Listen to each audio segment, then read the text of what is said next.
What's up, everybody? My name is Tony Hope, and you're listening to the Hear Me Roar podcast, a sports show where I run my mouth about all things sports. And today, I am back with my co-host Noble Lewis, and we are here giving y'all another iteration of the Hear Me Roar podcast. And if you're not familiar with my voice, you better get used to it because I am the future of sports media.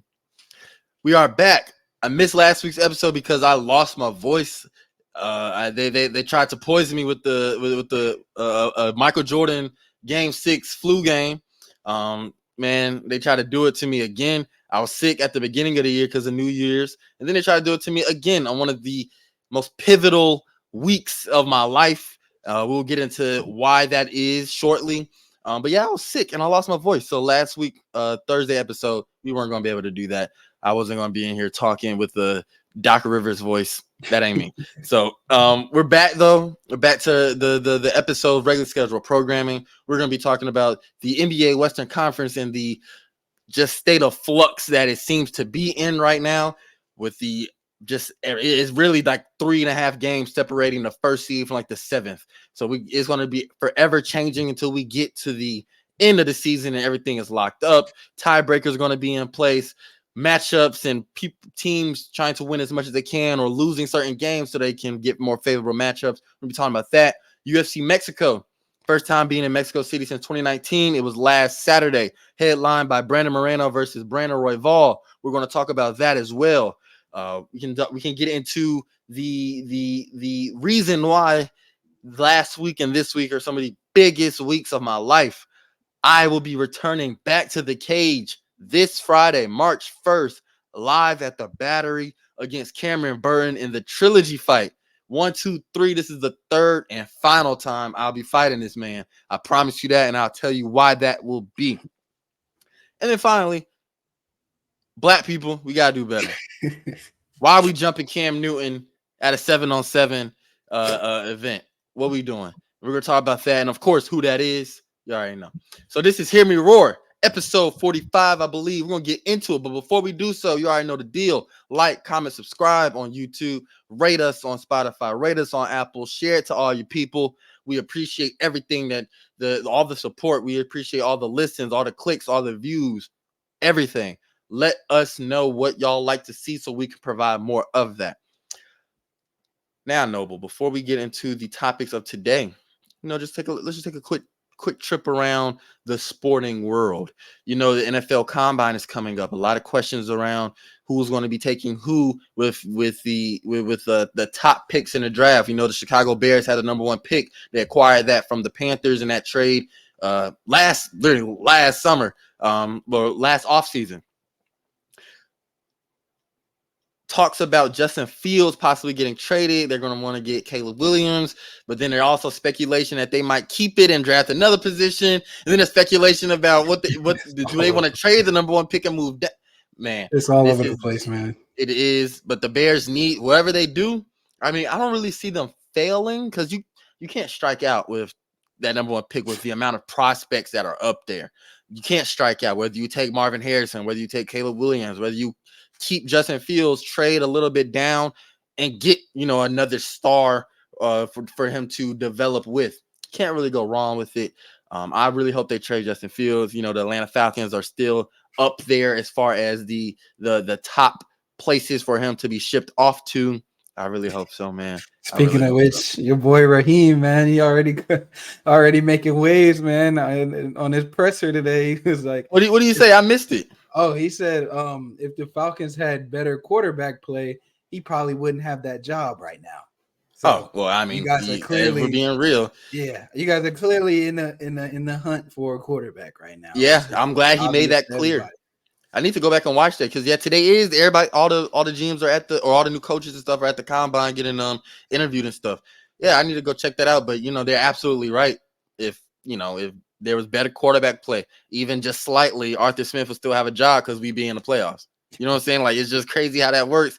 But going from Marcus Mariota to Desmond Ridder, who was behind Marcus Mariota, who looked to have some slimmer of possible, potential to be that guy, didn't work out.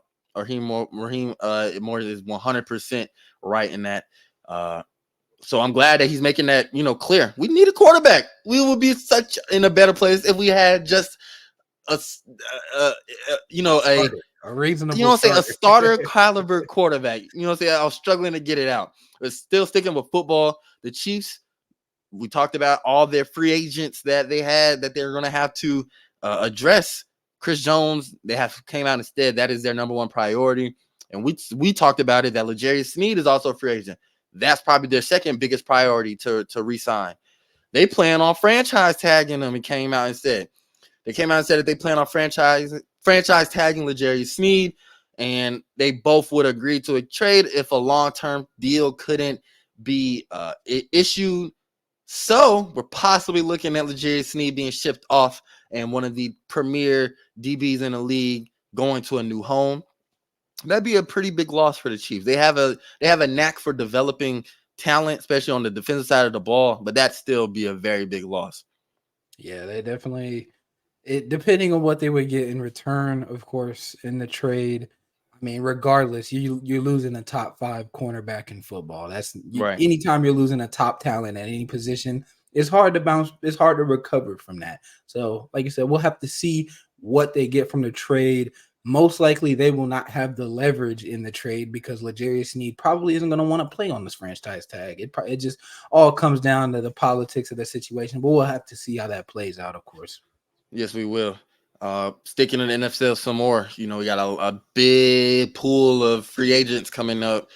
And it's headlined by a lot of big running back names. Saquon Barkley, of course. Josh Jacobs, possibly. Raiders are unlikely to franchise tag him, they say. Who else is in there? Derrick Henry, of course. What you think that there's still going to be a big market for some of these names? These are some marquee names. Oh yeah, you absolutely. think they're going to be fielding some big money? Especially with the cap increase, one of the biggest cap increases we've ever seen, if not the biggest. I have to double check the number, but $30 million increase in cap. Shout out. Hey, I might have to say shout out Taylor Swift on that one because she. Right, yeah, she might have brought in that little extra revenue. You know what I'm saying? So, and that helps out my team in particular, the 49ers, because we was having a whole thing with Ayuk. A lot of people had to trade it, but in terms of the free agent talent, absolutely with the cap jump and just some teams building teams that have just a load of cap. The Texans being one of those teams that need a running back that have a load of cap. So yeah, I definitely see some big money getting passed around in this offseason. Can you imagine someone the caliber of Saquon Barkley going to the Texans with that roster right now? Nice to see, man. I would. I would support it. I support D'Amico Ryans because former Niners. Hey, I mess with CJ Stroud and him and his swag and the fact that he they changed that whole that whole test for the draft. The test, the cognitive test. You know what I'm saying? He literally changed the narrative on how we look at the test because of which is so stupid to begin with. Because number one, pull up the damn film and you can see what I do on this field. What the hell does my mindset and go with it, man? And that's why I'm not the biggest fan of the combine because I know that's a little bit that's way different from a cognitive test, which is BS to begin with. But that's why certain times at the combine, I'm like, these aren't track and field athletes. They're football players. So you can be the best athlete. You could be the fastest, be the strongest. But if you're not a good football player, I mean, look at John Ross, right? What happened with him? Exactly. One of the best speedsters we've ever seen. But how did his career pan out? So I mean, I have, and we'll get into when we start as the combine approaches, we can get into that a little bit more. But I have my own gripes with the combine. So do I.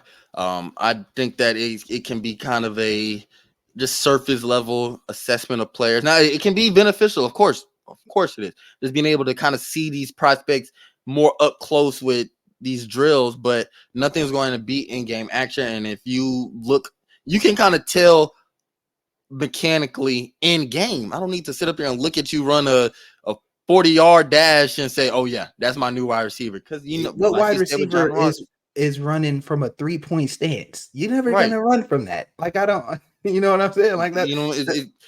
It just seems very, like I said, surface level in many aspects. So just judging an entire player off of that seems silly. Always seems silly. But especially that damn test, the cognitive test, mental acuity, kind of see all that shit.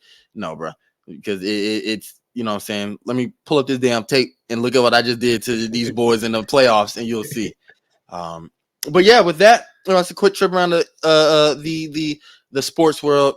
Drew McIntyre Elimination Chamber was last Saturday as well. I did not watch that shit because it came on at 5 a.m. Was not watching that. It was in Australia.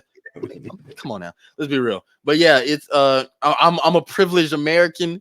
I go to Eastern time. I watch stuff that happens in Eastern time or stuff that is close to the hours I'd be up.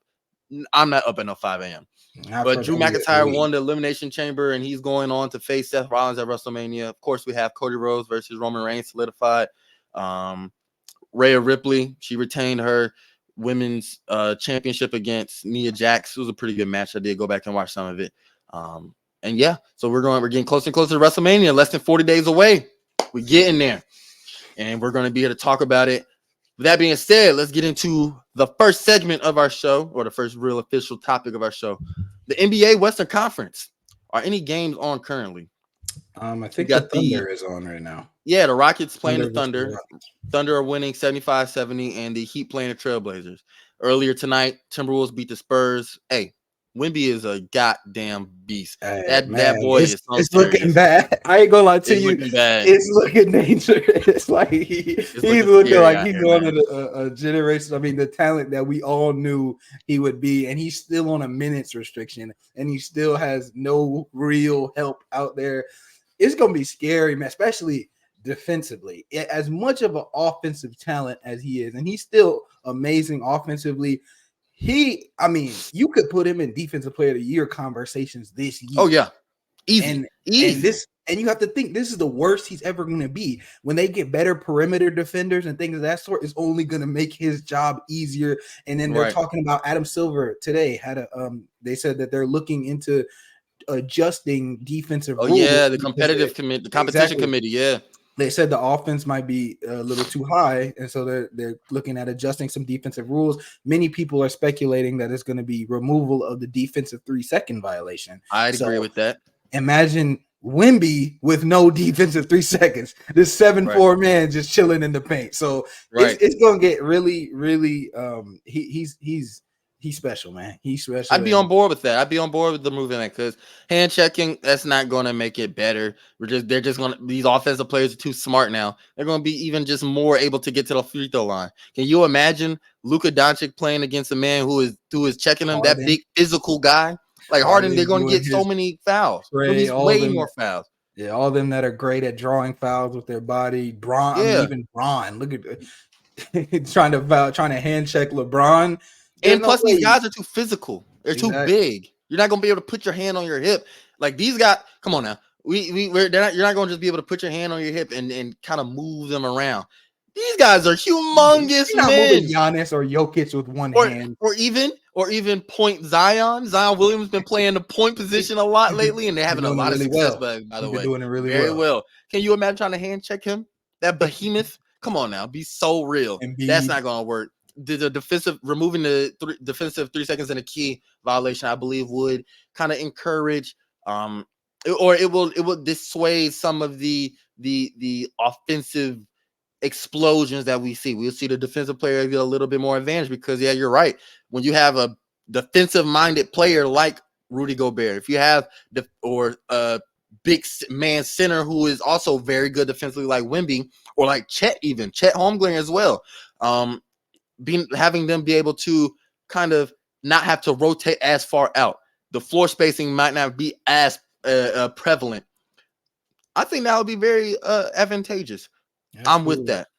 And I think, there's always a cause or there's always an adverse effect or, an unforeseen effect. I think that if they did remove it, it's only going to make shooting that much more important. It's only gonna make spacing that much more important because right now one of the biggest things you see in the NBA is 5 out. Literally all 5 players is drawing all 5 out, and it kind of gives guys free lanes. Once you beat that first guy, there's not really too much to worry about in the middle. With the removal of the defensive 3 seconds, we're going to see a lot more traffic in the paint and things of that sort. So it's only going to make it that much more important that you have adequate shooting and adequate spacing, because if not, it's just going to go back to what we saw, in the late 90s, early 2000s when they added zone defense, and it was just a offensive mess, because there's a big difference between good defense and bad offense, and a lot of people get them conflated a lot, where they think just because it's low scoring that means it's good defense. No, a lot of times those low like 80s, and even remember the last year in the playoffs, the Cavs and Knicks. Cavs scored 70 something, 79. Yeah, that was horrible. That's bad offense. So it's gonna I'm in support of it. I think it will help keep the games a lot more competitive. So we'll have to see how that goes. Yes, we will. It's just so bad that the Spurs are a basement team and that these Wemby games just don't matter. I mean, it's gonna look great in hindsight, like, man, it's one of the best rookie seasons ever and blah, blah, blah, but they're a basement team, man. On the flip side, I mean, we look at these Western Conference standings, the top 10, or, minus the Lakers kind of meddling around there and the Warriors as well. We've seen great flashes from all the top 10 teams. We have seen all top 10 teams, at certain times in the season look like, real playoff teams. The Timberwolves, of course, they're leading the way 41 wins, 17 losses, but the Thunder, half a game behind them with 40 wins and 17 losses. Nuggets in third place, Clippers in fourth, Pelicans in fifth, Suns in sixth, Kings in seventh, eighth is the Mavericks, ninth Warriors, 10 Lakers. So if the standings were to be set today, the Kings would be playing would it be the Mavericks or would it be the Lakers? They'd be playing against the I forgot. I think it's I forgot that shit too. It's 7 versus 8 because they get a second chance. Yeah, that's right. Yeah. So Kings would play the Mavericks in a play-in, and then the Warriors will be playing the Lakers. I hope we get that so badly. I hope the Warriors and Lakers stay right where they goddamn at. Oh my god, now I got PTSD from that. I hope. Yeah, I hope it stays right there. But with that being said, there's a lot of storylines in all of these teams. Much more exciting than the Eastern Conference. It's being led by the Celtics, and Jason Tatum MVP talks aside, they do look like the best team in the Eastern Conference. They're running away with it. The Cavaliers, I see them being a little dark horse in there. Knicks as well. The Bucks, they still got a lot of questions. They have to answer for me. 76ers are really just waiting on Embiid. Yeah, the Sixers just are floating around there. And that's really my Hawks. Trae Young is going to be out for at least 4 weeks with a ligament tear. He had to go get surgery the other day, so he's out. And guess what? With him being out, I'm not turning on Hawks basketball because I'm not going to watch that just mediocre product any longer. We are 26-32. That's all that needs to be said. So I've been really invested in the Western Conference. I see a lot of the best basketball being played out there. And as far as who do I think is going to make it out the West, I've been saying it since the beginning of the season. This was my preseason pick. This was my pick as soon as the finals went off last year. The Denver Nuggets will be leaving the Western Conference Western Conference as NBA champions, or as at least the representatives of the Western Conference is what I mean. I'm sorry. They have just the absolute best synergy I have seen on the court out of all teams. They just played the Warriors, 2 nights ago, and they were down, 15 at a point. And the Warriors were going away. That was again, Klay Thompson went off for about 20-some points. He made about 5-some threes in the first half. Yeah, 0. Right. And it has he went off going crazy. The Warriors are playing great basketball. And then second half came and the Nuggets just locked in offensively, defensively. Their ability to work the ball around and have everybody touch the ball with absolutely no stalling, few mistakes. Nikola Jokic is on his way to a third MVP in my eyes. I know there's talks of Shea. I know there's talks of Luka. I know there's talks of Jason Tatum, but there's by no means a better player than Nikola Jokic in the NBA right now. The Nuggets in general, they lost Bruce Brown. Didn't make a damn difference. The fact that they're so adept at every type of position. When I say that, I mean not just point guards, not just shooting guards. Don't just look at it that way. Look at the shot creators that they have. You have a Jamal Murray. You have a Michael Porter Jr. Then you look at the shot makers the same guys. Add in Jokic, add in Christian Brown, add in KCP. You have your 3-point shooters, just named them. You got Aaron Gordon as well, who is able to, when Jamal Murray's off the court or when Jokic is off the court, he can put the ball in the bucket on his own. He's not the prototypical lob man. Just go up and get and catch these lobs and get putbacks. No, the boy can put the ball on the floor. I love Aaron Gordon. Perfect fit for that team. You still got the size down there with DeAndre Jordan. You still got Nikola Jokic running the entire offense. The two-man game between he and Jamal Murray is the most lethal in the league. Has been that way for a while now. I just think the Nuggets are heads and shoulders above the rest of the Western Conference and above the rest of the league, honestly. Like, you can't put a price tag, and not to mention the great coaching by Mike Malone, letting his guys go out there and play, yet, keeping them reeled in and running certain plays and schemes that will work best for them. You can't put a price tag on consistency roster-wise. I just love the guys that they have. I love Zeke and Najee. They have Reggie Jackson, of course. Everybody plays their role perfectly. You hear no complaints out of that squad. Everybody is here for this one reason. That one reason is to get another chip. So I believe the Nuggets, third seed, second seed, first seed, fourth seed, the Nuggets don't give a hell. They're going to be in the playoffs with home court, and they're going to be, no matter what position, no matter what seeding, no matter what matchup, the Nuggets will be representing the Western Conference in the NBA Finals. What do you think? I wouldn't, when it comes to coming out of the West, it's one of the most competitive, and it was super competitive last year, still super competitive. The gap between first and second in the East, between the Celtics and the Cavs, is the same as the gap between first and seventh in the West. So that's how competitive the West is right now. It's been that way for a couple of years. And I think the Nuggets have a really strong chance. I mean, they're still the champ. They're the reigning champs for a reason. They are the reigning champs for a reason.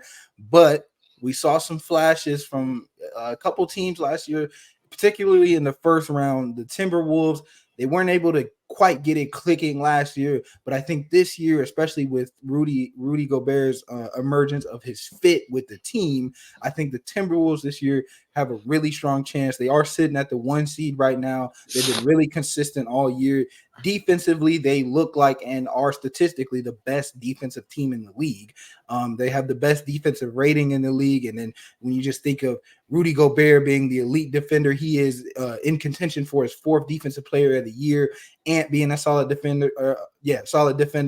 Jaden McDaniels being one of the premier perimeter defenders. Naz Reid. They've got a really strong roster. And like I said, defensively, they have the best rating in the league. The gap between them and the second place Celtics is bigger than the gap between the Celtics and the 11th place Grizzlies. That's how good they've been defensively, and they've just been locking teams down. And that type of play does tend to translate to the playoffs really well, that defensive play. And they stole a game on the Nuggets last year when Ant went crazy. And, I think this year they're just so much more gelled together. They look a lot better than they do. And I think it's clicking. It's clicking. They were figuring it out towards the end of last year, but now they have it, ready to go. Ant's been leading the team extremely well. Karl Anthony Towns doing his thing. Rudy Gobert being a great on both sides of the ball. Now, like I said, Naz Reid, Jaden McDaniels, Mike McConley's able to facilitate the offense at a very high level. One of the most underrated point guards and one of the most underrated players in the league in general. But yeah, I just think that they've got it clicking. They're one of the best 3-point.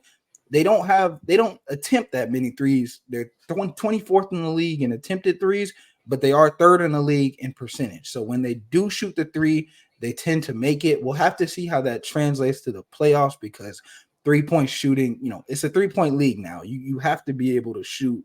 There is no getting around that.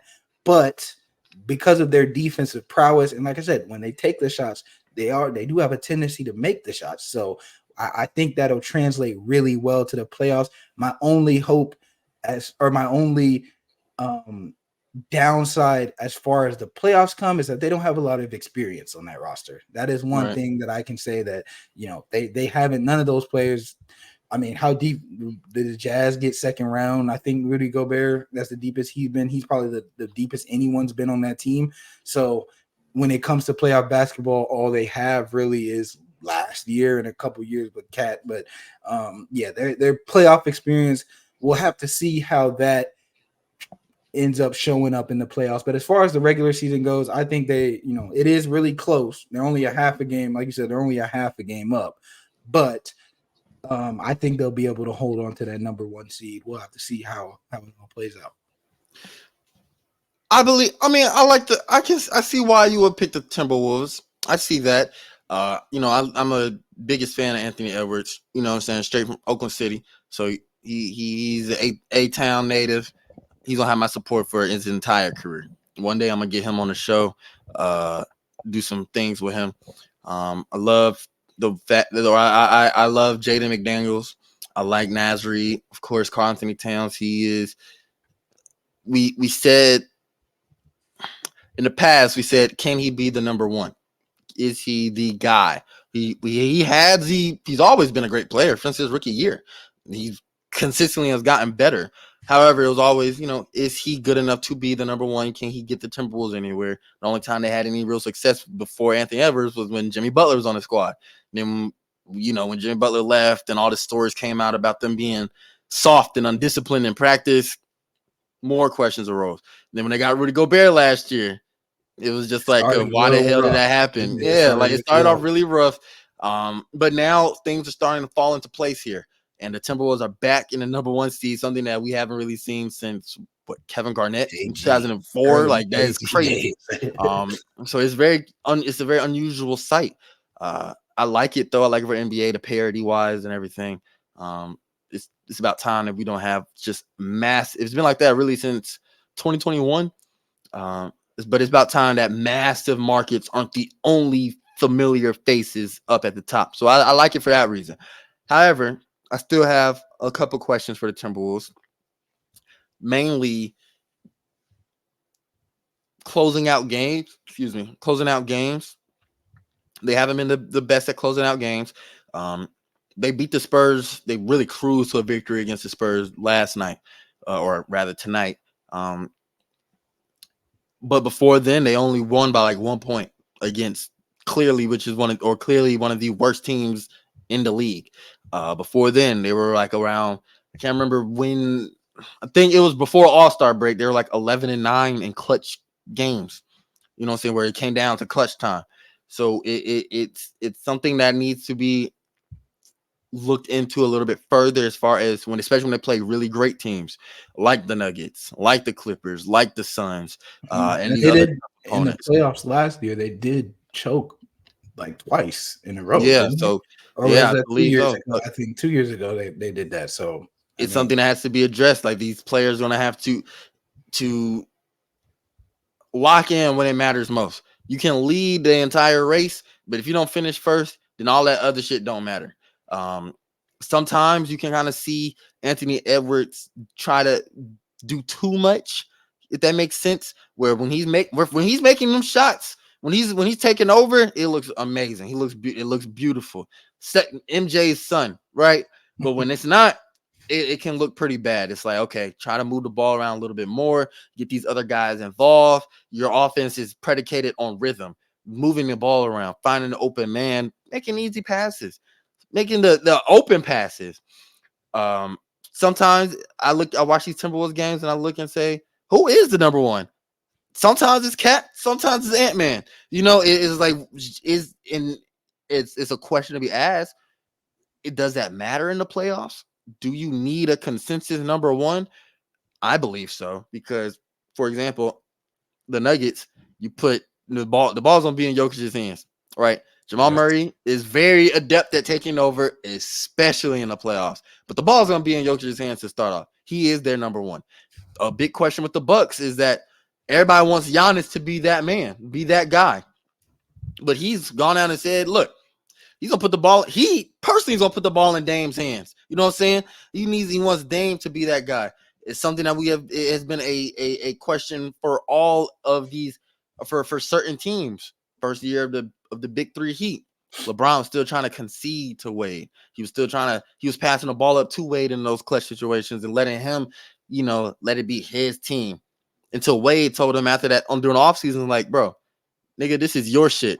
You go do it. You know what I'm saying?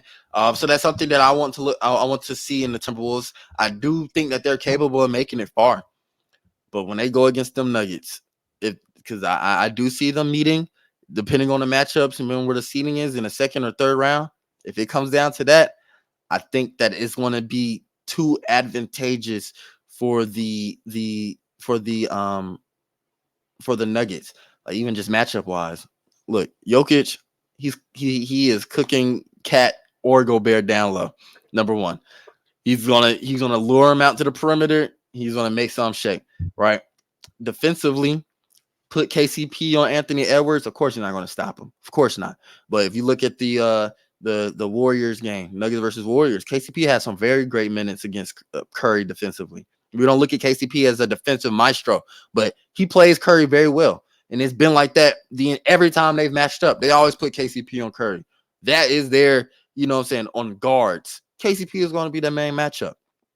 Of course, Jamal Murray, he's going to have his way just against anybody offensively. He's going to have his way, especially in that two-man game that he runs with Jokic. I just think matchup-wise, the Nuggets going to be favored.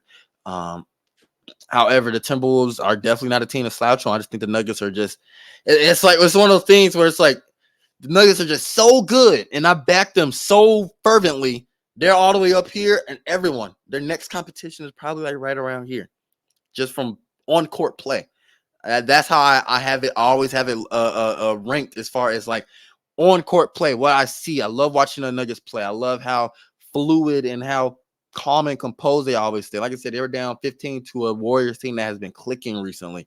Klay Thompson coming off the bench. He's accepting his role as the, a spark plug off the bench. Speaking the of Warriors teams in general that can't close out games, the Warriors are the Warriors are one of them. Warriors are one of them. Very high on that list, man. The amount of times I've seen them blow a damn lead this year has been sickening. They would be up near the top of the West if there's so many. I saw one of the graphics that the Falcons graphics in terms of blown leads. I saw one of those for the Warriors this year, man. They've lost so many close games. It's ridiculous. They would be near the top if they didn't blow all those, but it is. And they that's another thing with this that kind of holds the Warriors back because they have such a great surge of youthfulness with Brennan Podziemski, Trace Jackson Davis. That boy's physical. He will get in there. Lester Quinones, he just got his contract fully guaranteed. Even Klay Thompson, he played well against, I know it's the Wizards, I know, but 25 points, led the team in scoring, especially after Curry had himself an awful game. He had 0 points in the first half, the first time that's happened since the Rockets game in 2019, the Rockets playoff game. So it's been a minute, and that's very unusual for a player of his caliber. That's one of the biggest things too is, closing games.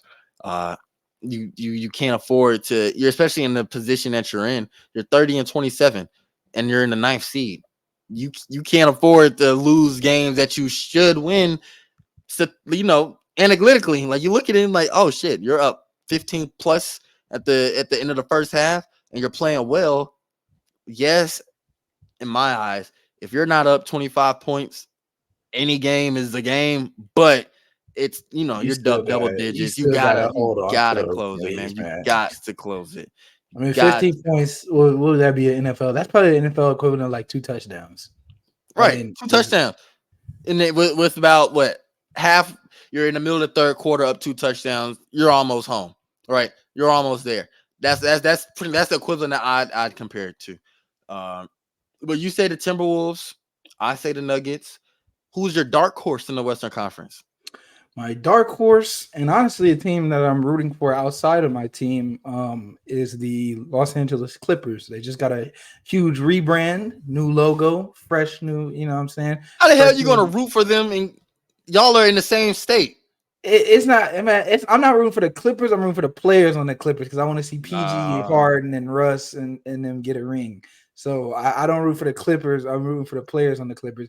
But I see the Clippers having success. We saw earlier in the year when they were on a crazy run, one of the better record over like 20 games. They were like 20-1 or something like that.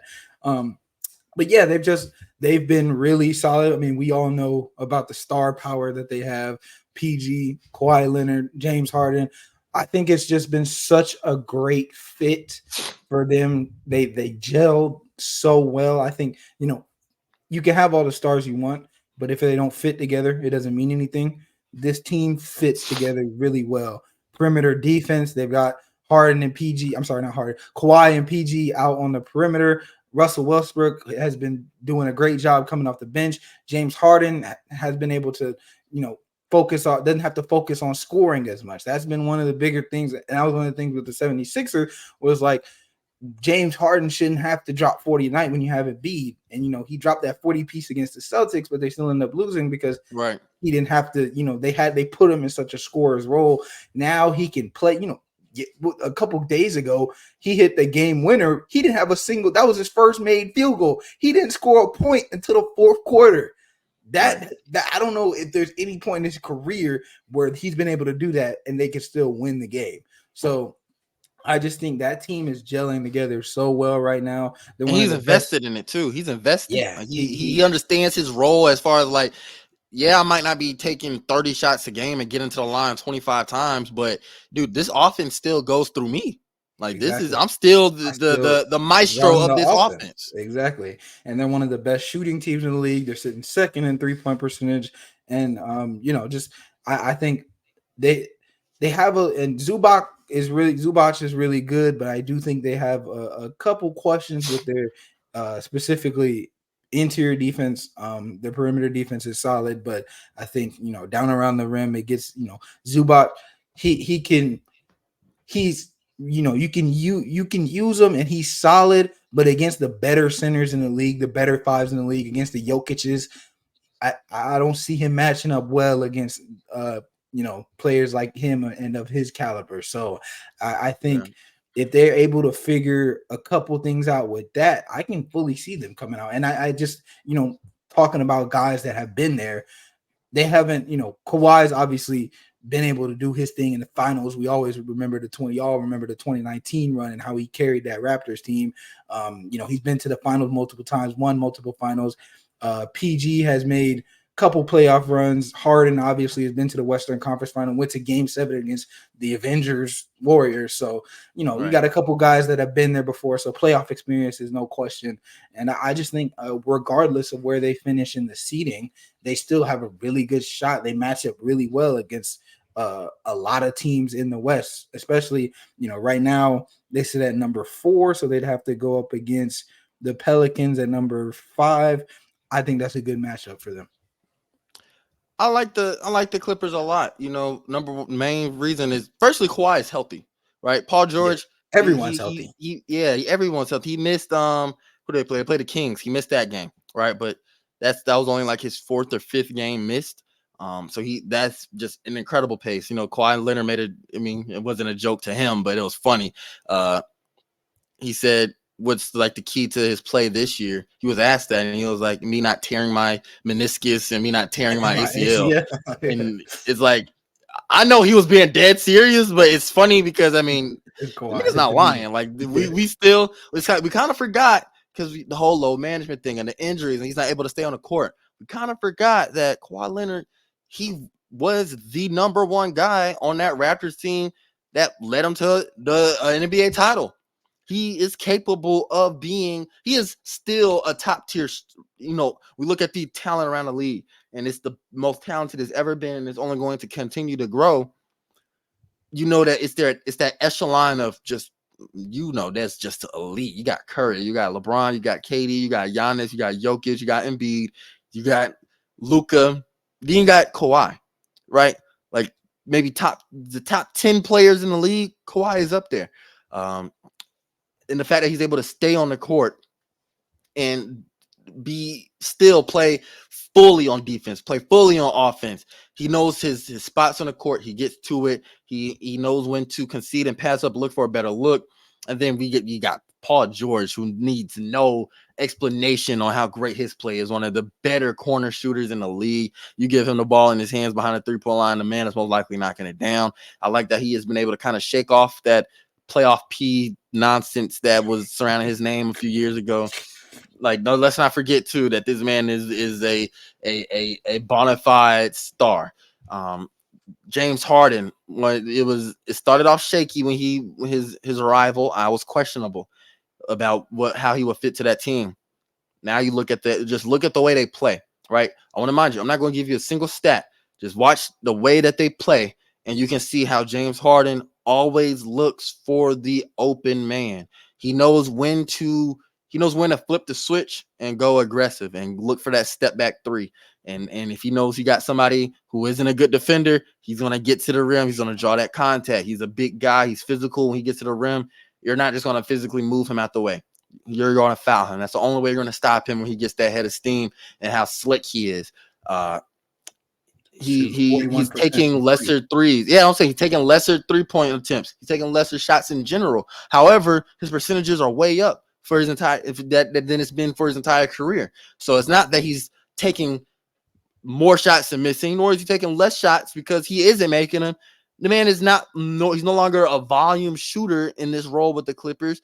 He's an efficiency shooter, and that's scary because you got another efficiency shooter in Kawhi Leonard. Kawhi Leonard's gonna put up the shots, but he makes them so consistently. Then you got one of arguably 6th man of the year and Norman Powell coming off the bench. And you know what he can do. Two 6th man of the year confident candidates, Norman Powell Russell Westbrook as well. Westbrook. Yeah, so you got also shooting some of the best of his career. Squad. Man, like you got a very solid squad, top to bottom.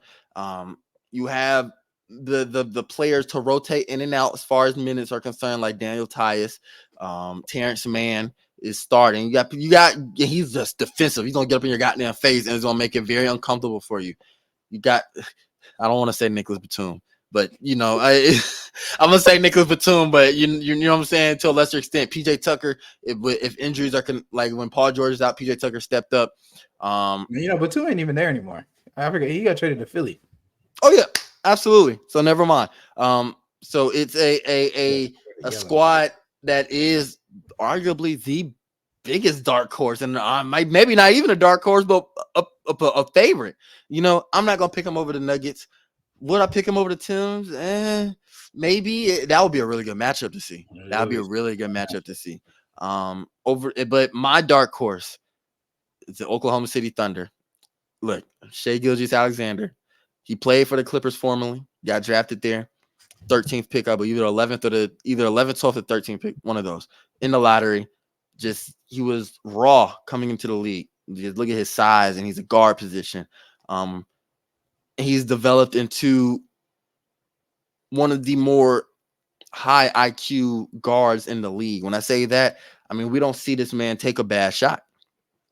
He's not a player that is consistently reliant on threes. He will take what you give him. He will get to the rim. He will take the mid-range shot. He will take the floaters. He will pass out and look for the better look. This offense in general is just predicated on great offense. Chet Holmgren having a tremendous rookie season. He missed the entirety of last season with a Lisfranc fracture, something very weird. But he's been a massive contributor to the Thunder's offensive improvement. Look, they already matched their win total than they had the entirety of last year. You know what I'm saying? So they have yet. What's their record now? They have yet to drop 20 games. All right, they have yet to drop 20 games. They play so fluidly with each other. What's buddy's name? Jalen Williams. Yeah. Super great. Both of them. They both got 2 Jalen Williams, and they're both great. Lou Dort, Josh Giddey. I just love this team top to bottom. They're young. Of course, they don't have much experience in the playoffs. They have Gordon Hayward. I believe that under the leadership of Shai Gilgeous-Alexander, though, the fact that that Chet Holmgren is so he also is a guy who, when he gets into a groove, he doesn't look for like some crazy heat check moment. He doesn't look to say, "Oh, I'm feeling it. Let me just chuck this shit up." Nah, he's gonna keep looking to find his best shot. They don't lose too many games by blowouts. There's a couple notable ones, but when they lose games, they're usually pretty close. They're within 10 points. They're within 5 points oftentimes as well. So I like the Thunder as my dark horse. I think that this youthfulness and that they're just they got that dog in them. You know what I'm saying? Like I'm using a lot of. Yes, this might not be the most statistically analytical breakdowns right now. Look, but you can kind of look at a team and be like, you That look at boy some of these nice. players and be like, you know what I'm saying? That Hey, boy Shay, nice. Shay, boy, you put the ball in his hand, he gonna make something shake, but it's not like it's not in a ISO. Everybody get out the way. I'm a be Superman. Nah, it's like we're gonna be controlled. We're going to move the ball around. I'm gonna look and find the best open shot. I'm not going to sit up there and just take 10 threes a game. I don't need to. That's not my game isn't reliant on threes. And I think that is just very valuable in a league where the 3-pointer rules all. And now we're looking at a player who is still very young. Well, he's like either 25 or under 25. Who is still able to who understands the value, the intrinsic value of the mid-range shot, of getting to the rack. He's averaging what 31 points a game. How many threes is he averaging? Let me see. Only taking 3 a game. Only 3.3 attempts. Obviously one. That has to be the lowest out of any guard averaging above 27, right? Like that, it has to be. You're only taking three pointers a game, and you're averaging that much. You're efficient. Yeah, that means you're efficient in your scoring, but it's also coming at a high volume. You know, now that's dangerous. When we're mixing in volume and efficiency, that's when we get that's what makes Luka so dangerous. That's what makes KD so dangerous. That's what makes Kawhi and Jokic, because their game isn't predicated on, oh shit, man. You know what I'm saying? I might shoot 40%, 41%, but at least we get in these wins. These games aren't struggles for the Thunder. They're blowing teams out that they need to blow out. They're beating the good teams, like they've beaten the Nuggets already. They've beaten the Heat. They've beaten the Six. You know what I'm saying? Like these are the games that they need to win, and they're winning them. I like the Thunder as my dark horse. But like we talked about, you can also throw the Pelicans up in there. With Point Zion, I need to watch some more of them. I need to watch more. I've been kind of straying away. Watch that JJ Redick breakdown. He talked about and he broke down why they're winning with Point Zion. I think it's they've always kind of, for the last couple of years, kind of been their name. Last year there was a time when they were the 1 seed. They just, injuries have been a big thing for them. So now that in this whole season, I will say this season, we've seen a lot of good health. They've been, in terms of the entire NBA, we haven't seen too many. And I don't know if it has to do with the whole 65 game rule or what. I'm a bet on it. Come on, I'm a bet on it. We've seen a lot of players that don't normally play a lot. We've seen them play a lot more than they haven't in the past. So, everybody's, a lot of these teams have great health top to bottom. So the Pelicans, while they might not be top of the West, they're no slouch. They're no slouch. Then right. Now that they're getting, it's also important to note that they're getting it together at the end of the year, so they have all the momentum going into the playoffs. Like, it's different when you start sputtering. We talked about the Eagles in the NFL. Obviously, NFL is the NFL, but it still applies. Your momentum going into the playoffs matters. As much as you want players to just switch into playoff mode, they still can remember when the offense is struggling just 3 nights ago or 3 games ago, right? So it's momentum is important. So they're figuring it out as we get into this final stretch of the season. That's going to be big for them. It is. Like I said, in the Eastern Conference, I hate to say this, but I really like how the Knicks look. I can't wait to see how Julius Randle is going to just mesh back into this offense, because Jalen Brunson, he's becoming one of my favorite players to watch. We'll talk about something else the Knicks were in the headlines for a little bit later, but I like the Knicks in the Eastern Conference. Cavs as well, Celtics, Bucks still got some questions on them, but we can talk about them in another episode.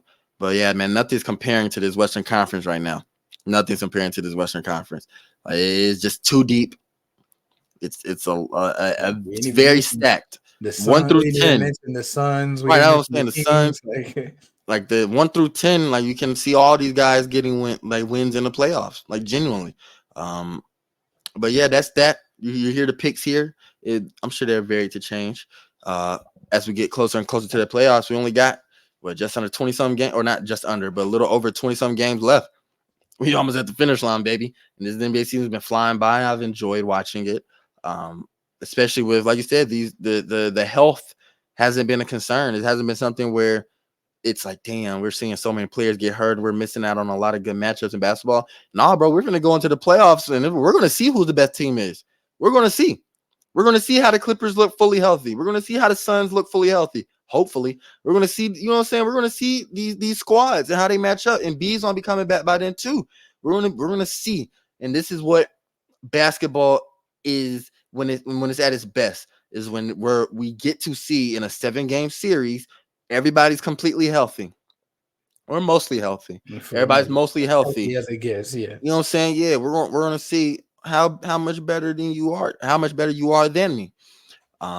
With that, man, we're gonna circle back to the NBA. Let's transition to the UFC. UFC Mexico last weekend. First time they've been in Mexico since 2019. It was headlined by Brandon Moreno versus Brandon Royval, number 2. First time they fought, I believe, was 3 or 4 years ago. About 3 or 4 years ago. Mm-hmm. And it was an interesting card. We had a Raul Rosas Jr. pull out from his fight against Ricky Turcoy, or Tersoy, rather. I hope I'm saying the name right. I'm sorry if I said the name wrong, but yeah, Ricky Turcoy. We had a crowd fight. There was like somebody got knocked out in the crowd. It was a large brawl, and it was after, who was it fighting? I missed that. I can't remember who. I didn't see that. Yeah, it was a fight in the crowd, and one of the fighters right after there was Daniel Zellhuber, who was kind of telling everybody, yeah, you know what I'm saying, calm down. Like, goddamn, y'all niggas fighting in the crowd and shit, relax.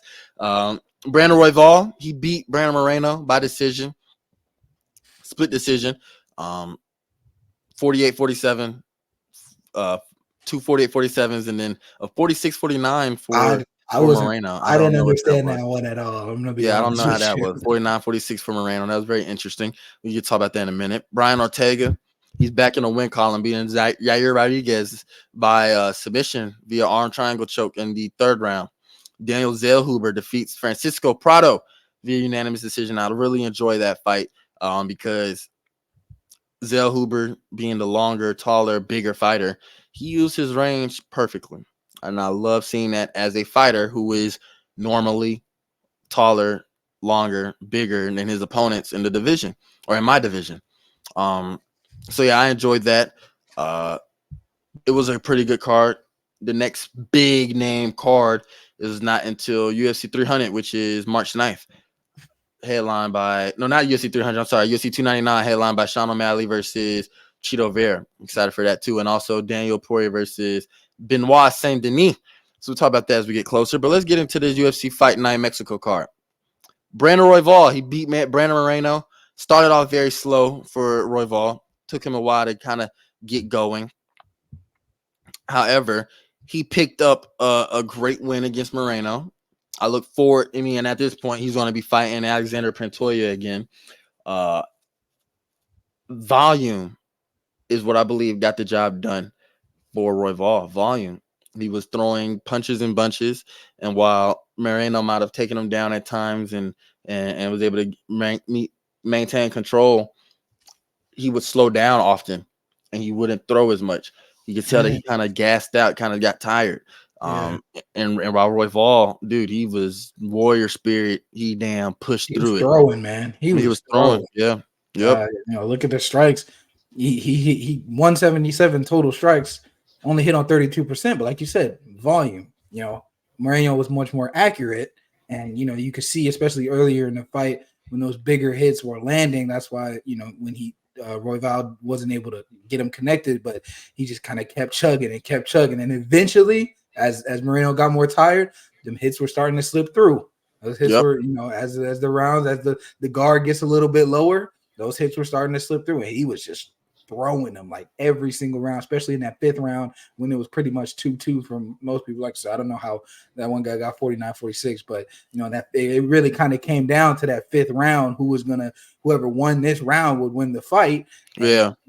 Like you said, Moreno, he kind of gassed out. Royval was challenging him to let it go, let it all out in this round. And we saw a lot of times Moreno went to the clinch, was grabbing him up and stuff. So Royval was just throwing him, man. Something's got to connect, and he just started connect. Like you said, as the later rounds came on, Moreno kind of gassed out, and he was starting to connect those shots.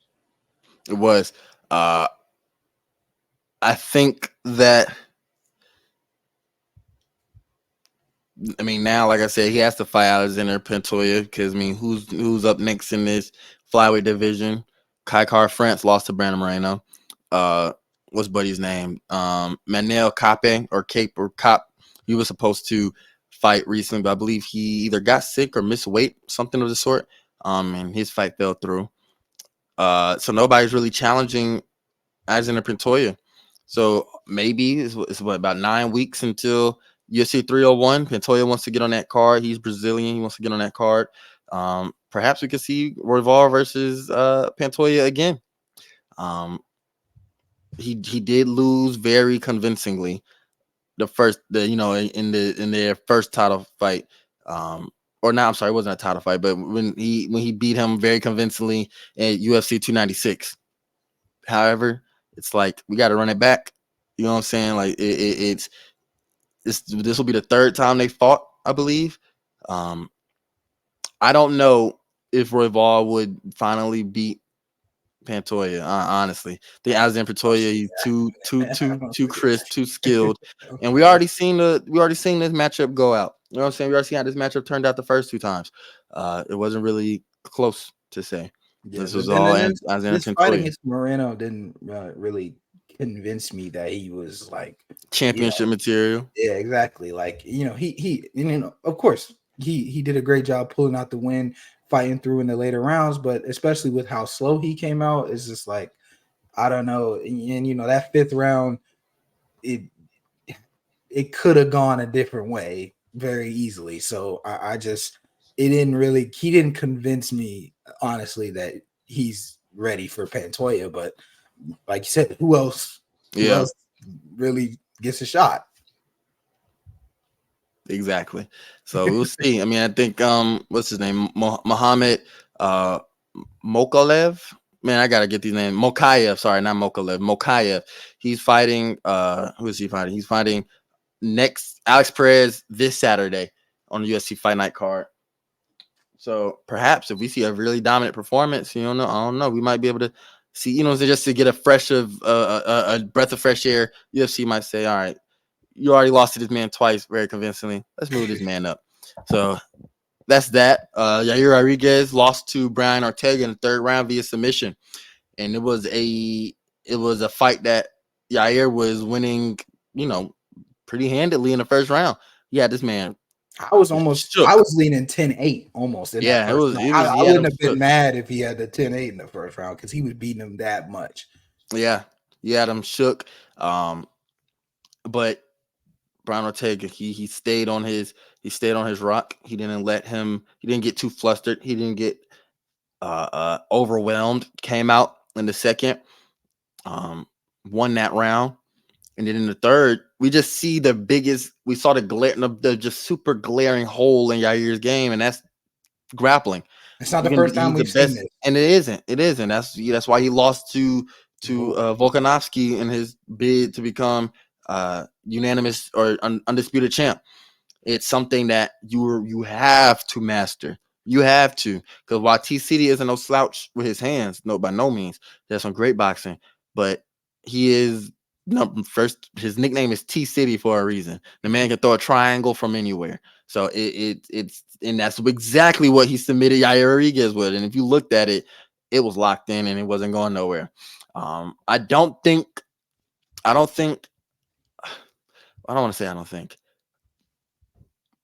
don't know if Brian Ortega immediately gets a title opportunity. I don't know. I don't think so. I don't think so. I wouldn't say so, but Because if you throw him in there right now, I'm picking Ilya Taporia because we saw what Yair did with the hands in the first round, absolutely. and we saw what Taporia just did to Volkanovski. We might be looking at a bad knockout. A bad knockout. Absolutely. If he started anywhere near as slow as he started against Yair, I promise you, Ilya would do him 20 times worse with the Right. hands. So, Right. do you still do you see a Volk rematch immediately for that? I don't I can well I mean realistically that's probably the logically rather that's Because the who else most would Volk fight? sensible matchup, right? And that's the thing. It's like, man, Volk is he was the last dominant champ. Everybody else is came and gone. Kamaru, Izzy, everybody else is came and gone. Um, and now we're in a new era of champions. Everybody is still so fresh in their title, and they're either winning it or defending it only once. Volk does deserve a rematch. Izzy got his, Kamaru got his. So if I'm Volk, I'm looking at it like, why can't I get mine? Yo, yeah, If exactly. if, if knowing him, he wants to get in there, back in there as soon as possible. He said he will be back. However, and if I was his coaches, if I was his team, I'd say, man, we gotta, bro, Get that we gotta chin get, we back gotta get you healthy, right. man. We gotta Yeah, get you back exactly. fully right. You rushed back the last time, 3 months, right? And looking back in hindsight, he's going to probably regret taking that fight against Islam. His pocket's not going to regret it. His pocket's going to be straight. It's going to be real fat. But his, you know what I'm saying, legacy wise, probably he wouldn't want to take that fight. But realistic or logically, it is the thing. It's the thing to do because of what he did in the division. He ran that division for years. But I don't think that is best for him personally. Right? We got a lot of contenders up there. T City, you got Max Holloway pending Justin Gaethje. I'm very scared for that fight. I'm very nervous. You got Movsar Evloev. He's up there too. Perhaps Topuria can sit on that belt for a little bit. Maybe we get one more title fight, or not title fight, but number one contender fight. Where it would be Ortega versus Movsar. Movsar hasn't gotten a title shot because he isn't the most entertaining fighter, but he's undefeated, 18-0, 8-0 in the UFC. And it's like the record shows, man, I am title shot worthy, right? So perhaps make a fight between that. And as far as Yair Rodriguez goes, he's on a 2-fight losing streak. It's a stacked division. You got Aljamain Sterling fighting Calvin Kattar at UFC 300. And no, is it? No, they're fighting next pay-per-view, UFC 299. Maybe that could be a matchup as well. Kattar versus Sterling. Whoever wins that match, or whoever loses that match, I'm not sure. But yeah, it's just a really weird spot because Volk he deserves another title shot because of what he's done, but health wise, physically, the way he got knocked out twice, he's 1-3 in his last 4 fights. You know what I'm saying? Like it's something where we would have to kind of wait. So I don't know. Matchmaking in that division is kind of odd for that title picture. Everything else top there. You know what I'm saying? Like I said, I'm so upset that Holloway took that fight at lightweight.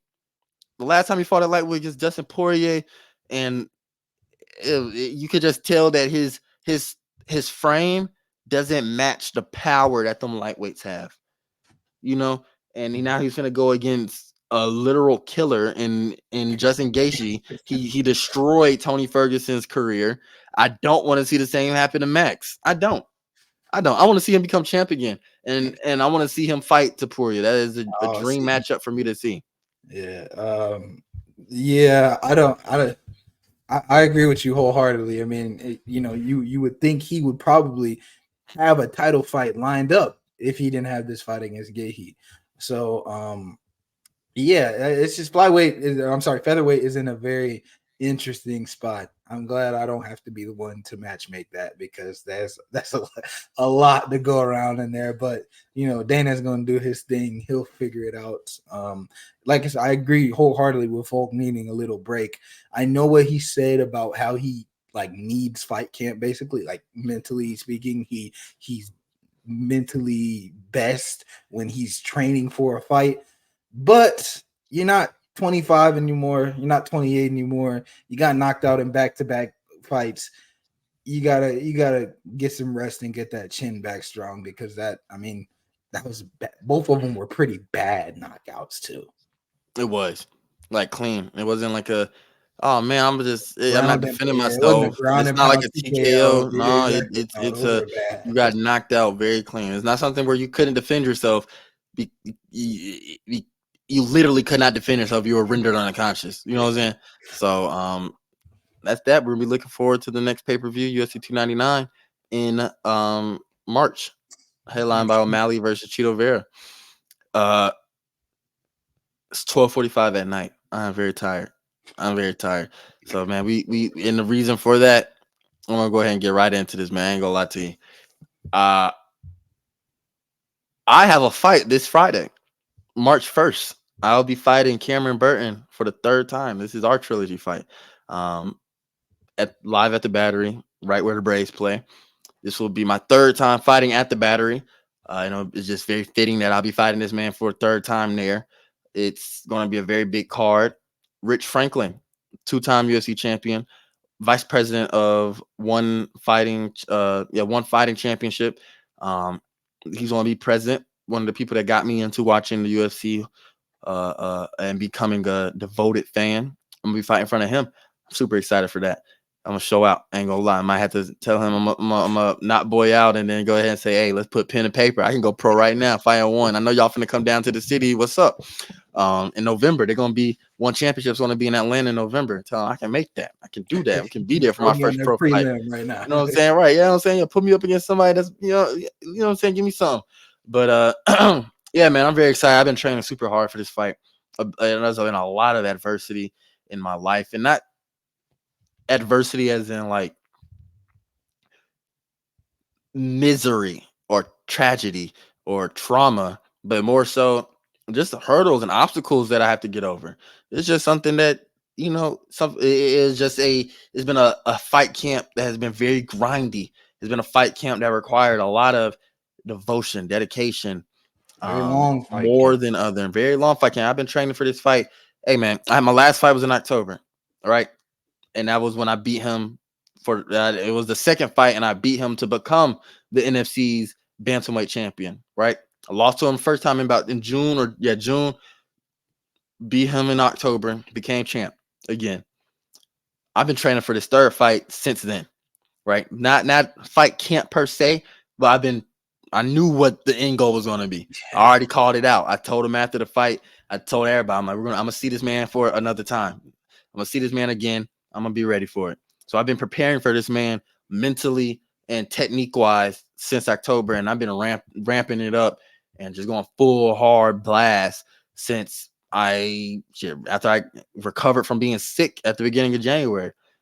So yeah, it has been a very long fight camp. Training hard. I mean, I'm talking about ripping and running everywhere, sacrificing time, energy, and that's balancing it with school, balancing it with Hear Me Roar, balancing it with everything else that I might want to do, have to do, personal life, social life. You know, it's not something that of course, working too, like, job wise. It's not something that I was ever going to back down from. I took this challenge wholeheartedly. I wanted I want all the smoke because this is a big fight. I want to go ahead and put Cam away and mark this chapter off in my book and say this is a definitive end. It's The an next time I amateur see this saga. man, Amateur yeah, this is saga it. close. It is it. I want this to be the fight that declares me pro ready, or at the very least declares me Muay Thai is my expertise for when I finally go into MMA. It's like, oh, we're looking at him as an amateur Muay Thai kickboxer, and he is elite. He is skilled. And not only that, I want this to be a stamp on why I'm better than him. Like, you're not better than me. I want that. I am very competitive. I have that drive in me. That's the reason why I began training Muay Thai, because my life was lacking competitiveness. The most competitive thing I was doing after quarantine, or during quarantine and after quarantine, was playing 2K pickup games, playing Rainbow Six Siege, playing online on Xbox. That was the most competitive thing I was doing. So my life, and I came from, I don't care if it was church league, rec league, wrestling for varsity in high school. I was always doing something athletic that required competition. Um, so yeah, he in playing and fighting Cam is just it's one of the he's the only person that has been able to really draw out the full competitive spirit in me. Like the last time when I fought him, dude, he was over there smiling and smirking at me, and kind of egging me on, like wanting me to. He was trying to frustrate me. He was trying to frustrate me, especially with the way he fights. He's trying to frustrate me, get in my head, play those mind games. I wasn't having none of it. It just ramped me up and turned me up even more, and made me want to go out there and really give you something to smile about, give you something to laugh about. You know how your mama would whoop you and say, "I'm gonna give your ass something to cry about." That's the way I was taking it. So yeah, I'm very prepared, man. Y'all gonna see a different version of me. Noble, I know you're gonna be there. You were there for the last one, so you saw how I looked in the last one. I looked I look dominant. Like, you can tell I look like the bigger man. I look like the stronger individual. I look like the better fighter. This next fight, you're going to see that not am I just the more dominant and just better striker. You're going to see I'm the more skilled striker. You're going to see a clear skill discrepancy in this fight against Cam March 1st. I'm telling you. Absolutely excited to support you there. I'm ready for it, man. I'm waiting on the knockout. Was it was it TKO against that one guy after the June fight, or what? No, that was a knockout. Yeah, Was a elbow. knockout? Yep. Okay, yeah, I didn't get Yep. to see that one, so I want to. I'm ready to see a knockout. I'm ready to see you Me get too. Me too. this clean, bam, shut the door in front of Yep. Rich Franklin at that. So I'm Yeah. excited, man. I'm fully excited. I'm gonna be out there in the crowd supporting. I helped Tony build his strength and conditioning. Yep. I was just about to helped mention him. that. I helped him build his workout. The gym is one of my, in terms of, I'm with you with the whole competitiveness and lacking. I need competitiveness somewhere in my life. Playing football all throughout high school, and then even when I was in music, just competing against other schools and things of that sort. So I need this competitive thing, and weightlifting has become my solace in that area. And so I've I mean, I posted a picture of me on today. I mean, I've just seen so much growth in that area, and I'm glad that I was able to help you build, prepare yourself for your avenues in that field. Yes, and I really appreciate it, because it's definitely had an effect on me, not just how I look physically, but mentally as well. Like, uh, I feel more powerful. I feel stronger because I'm over here having, and it's not anything heavy lifting. It's not like I'm over here trying to bench 200 pounds, nothing like that. You know what I'm saying? But it's all interaction, or it's all what I want to say. And it's synergy. It synergizes my physique and my muscular build with fighting. It's all workouts that you built that helped me use it. It's functional. You know what I'm saying? It's not just looks. Like, you know what I'm saying? Like, I feel, bro, these punches aren't just gonna be taps. He's gonna put you on your ass. You know what I'm saying? Like, I feel stronger. I look stronger. And this is with me cutting weight.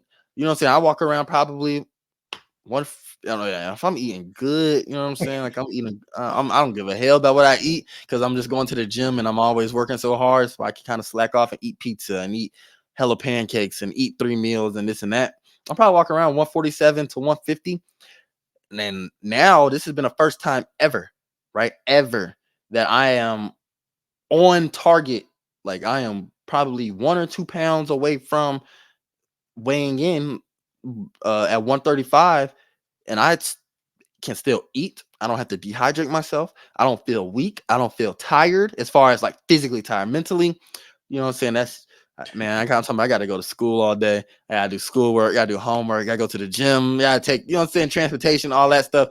That's one thing. But physically, where it's like, man, I feel, you know what I'm talking about? Where it's like, man, my muscles feel weak, or I can't do this. Like, I can't do what I normally do on a full caloric intake. I don't feel none of that. I can still go toe to toe with no matter what weight you are, size, speed, height, none of that. I still feel better. And that's with any, and you know what I'm saying? Like, that's with anybody. And I believe that your strength and conditioning program definitely helped. This is the first fight where I ever had a program like that. Before, it was always body weight stuff, push-ups, sit-ups, crunches, stuff to get my core right, to get me, you know what I'm saying, which is still, I still do, and it's very necessary. But now when I start working in lat workouts, now I start working in those explosive hip exercises that you gave me, these punches and kicks, I'm punching through you now. You know what I'm saying? It's like in practice when I'm sparring with folks and I'm moving around and I'm hitting pads and I'm hitting the bag. It's like I could feel it when I'm hitting the bag 100%. Oh, the bag is moving. I'm punching and I'm moving the bag off the ground. I'm kicking and I'm leaving a dent in the bag, and not just and it's not just from, you know, brute force, but it's with technique. It's the strength has translated into the technique, which is why I really appreciated that plan you gave for me, because it didn't, I didn't have to stray away from my game plan at all. It didn't make me sore. It didn't make me drained. It didn't make me heavy. It literally was able to fully go into functionality without missing a beat. So, hey, any of y'all need some strength and conditioning work? Hey, man, Noble finna get y'all right. And if y'all need a dietitian, I'm here. I got this diet down right now. I know my body build is different and everything like that. But if y'all trying to cut some weight, y'all trying to get built, hey, me and No, you know what I'm saying? Hear me roar, athletics. We got something going on. We get something right. Hear me roar training coming soon. I'm telling you, look, we'll get it. Hey, man. And yeah, and also too, my coaching and teammates, dude. I tell you, I've been training at Gwinnett Training Academy for this fight camp, and when I tell you, my coaches there and my teammates have just been so crucial in my development, and I've kind of ascended at such a rapid pace getting the work in that I have with them. And I only go up there about 3 days a week, so it's not like I'm gym rat 5 days a week going all the way up to Gwinnett. Man, I stay in the goddamn city. Nobody got time to be doing that. You know what I'm saying? But I'm still going up there enough, and I'm devoted to going up there that I am retaining all of the information I'm getting. And this is, I can't disclose any of it on the pod, but it is, bro, I'm talking about they are running it like the fighters up there, the coaching, they're running it like a well-oiled machine. Like they run it like it's a football program, and like a high-level football program. Like it is. We break down film. We break down our fights. We break down fights of other fighters that we want to emulate. We get to see these type of things in slow motion. It isn't just and it's helping me with just breaking down and analyzing these fights and analyzing football and basketball on the podcast. Because now I'm relating it. It's something that I'm actively doing in real life. And so yeah, the coaches up there, the amount of fighters that are amateur level, but you wouldn't know it. Like they train like they're pros. They fight and they look like they're pros. I'm one of them. Plenty of others to name. Shout outs to all of them. They know who they are. But yeah, man, that's also been a big contributor to why I feel so good for this fight. Like, dude, I just don't think that I can get touched. I won't get touched. There should be no reason why I should walk out that fight with even a scratch on me. I stand on that. I'm telling you, this fight I'm going to show and prove why I am leagues better than Cam. And that was all due respect to him. He is an amazing competitor, an amazing fighter. But quite frankly, when we get into the cage, I don't give a damn about none of that shit. When we're in the cage, that's the one reason why I lost to him in the first place. So I will admit that. The reason why I lost to him in the first place is I gave him too much respect. Too much respect. And I vowed to never do that again with anyone I fight. You know, like you can't go into a competitive environment with too much respect for your opponents. I'm sure you can relate. We see it all the time in professional sports, especially in fighting. You go against an idol of yours, right? You can't fanboy. You can't sit up there and marvel at the fact that you're playing against LeBron. You can't marvel at the fact that you're playing against Aaron Rodgers. You can't do that shit. You gotta go out there and punch them motherfuckers in their face. Put them in you know what I'm saying? Show them that I'm here too, right? Absolutely. And if I'm here too. If I'm gonna go out, if I lose this game, it ain't gonna be because I got too caught up in the moment. If I lose this fight, it's not gonna be because I gave Volkanovski too much respect, or because I fought John Jones and I was just too, oh my goodness, it's John. You John Jones, but you still just another nigga to me. You know what I'm saying? Like, look, you still gotta face me. You know what I'm saying? Yeah, you know what I'm saying? John Jones, but I'm Tony Hope. Right. Yeah, what Benedict Mathurin said about LeBron, like LeBron ain't played me, he ain't beat me yet. Right, You know exactly. That's like, exactly what I like. I like that mindset. That's what I have to have. And after I lost that fight to Cam, and that's the reason why, because it's like, man, Cam is definitely the best person I fought so far. And that's saying something, because I fought some tough people. Like, man, I fought Jamarcus Hall. I'm going a little blurry. I fought Jamarcus Hall. There we go. I fought Jamarcus Hall. He had at the time in October 2022, he had about 15 fights under his belt, and I had 3. You know what I'm saying? Like, just matchup wise, that just is unfavorable due to the experience. So he was hard to go against. And then I fought Seth Haas in March. In March. And he was the best person I went against. He was on my radar from the jump. Because he and Cam went to a draw. So if they went to a draw and I beat him, I'm like, so I wonder how Cam going to be. And we went to that fight, watching his older fights and just knowing him as a fighter and a competitor, and he's always active, he's always fighting. I was like, dang, he's going to be hard to go against, but I'm the champ. He's going to have to beat me. Horrible mindset to have. I paid for it, losing a fight that was close. And ever since then, I've been on my damn, I'm just on I'm pillaging the damn NFC.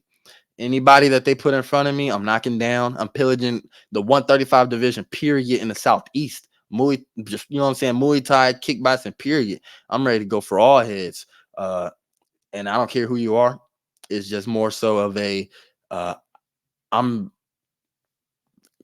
you know what I'm saying? I can respect you all I want outside of the cage, but when we get in there, you are nobody to me. You are no one to me. On the ladder to get there. Exactly. I'm just going to show you why you are just another name, another body in that cage, another name on that contract, another wind under my record.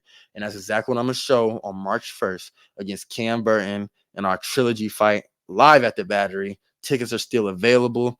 Go get those if you want to. Come support. I have shirts too. I don't have them with me, right? But look, I'm going all out with this one. I even made some. I personally designed some shirts for anyone who wants to come and show some support and support me in that way as well. Look, Hear Me Roar is going up to the moon. Shirts. We're gonna have merchandise for that soon. My fighting career, the Tony Hope's fighting career, is going up to the moon too. This is all stuff where I'm a young, black, talented man. Y'all want to hop on this bandwagon while y'all can. We Hear Me Roar, Noble and I, 2 very talented individuals. And that's one thing too. I know we're starting to stray away from sports, but who gives a hell? It's 1 a.m, bro. At this point, man, we're just riffing. One thing that I don't like, right, is sometimes the support in the black community is kind of iffy. You know what I'm saying? Especially when you know someone has a drive for something. You know someone has a particular investment in something for you and your interior design future, your career. That's something that I personally know that you are so invested in, and that you want to be successful, that you're going to be successful in. So if there's anything I can do to help you get to that end goal where I know where you've told me you want to be, and that I know you want to be, I'm gonna do what I can to support. Right? We have a mutual friend, Malcolm Walker. He's a filmmaker, Spike director. Lee, man. Right? You know what I'm saying?